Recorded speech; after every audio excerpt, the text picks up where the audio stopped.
Hi, I'm Bruxy, and I want to apologize to members of the LGBTQ community.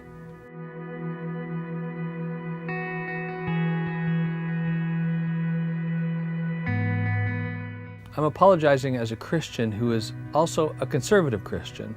I haven't progressed in my views on same-sex marriage and other aspects of same-sex relationships and identity. It would be easier to say I've changed my theology, so now we're all good.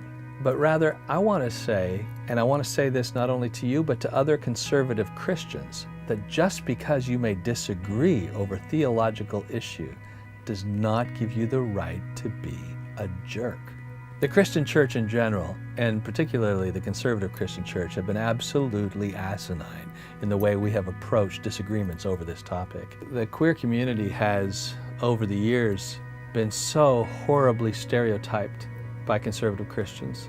Our gay and lesbian friends, brothers, sisters have been fighting.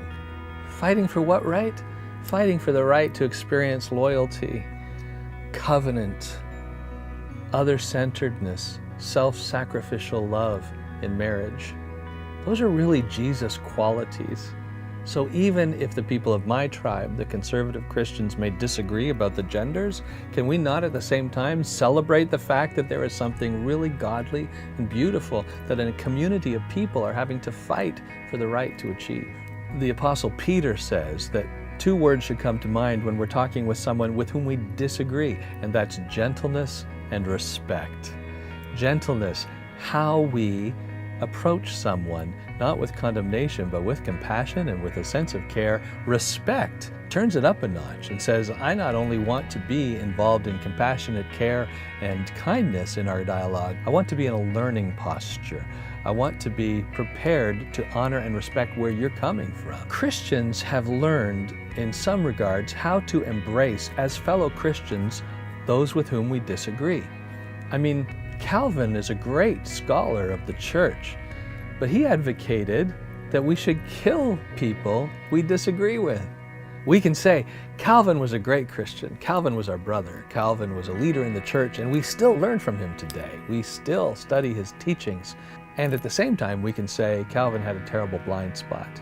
He oversaw and advocated for the execution of people who believed differently than him. Absolutely wrong, we can say. It's sinful, we can say. And yet he was a good Christian, we can say. And so I want to say to other fellow conservative Christians, even if you think the progressive Christian movement has a serious blind spot, even if we are right about that, and we may find out we're not, but even if we are, we need to learn how to love and embrace as family those with whom we disagree.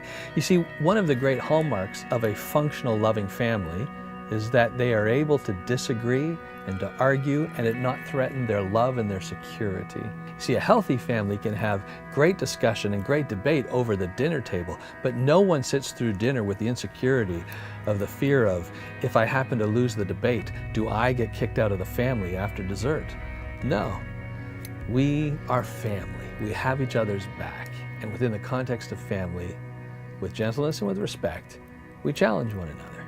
And so I would love to call other fellow conservative Christians to a new embrace of the gentleness and respect that the Bible calls us to.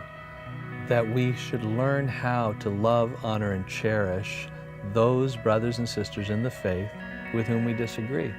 And to those who are gay, bisexual, lesbian, transgendered, queer in any sense of the word. To those of you, whether you are Christian or not, I want to say I am sorry because the people I am a part of have failed to show you Jesus. We have shouted the gospel as though it was a message of anger and condemnation rather than lived the gospel as something that should transform us first so that we can love the way Jesus loves us. And for that, I am very sorry.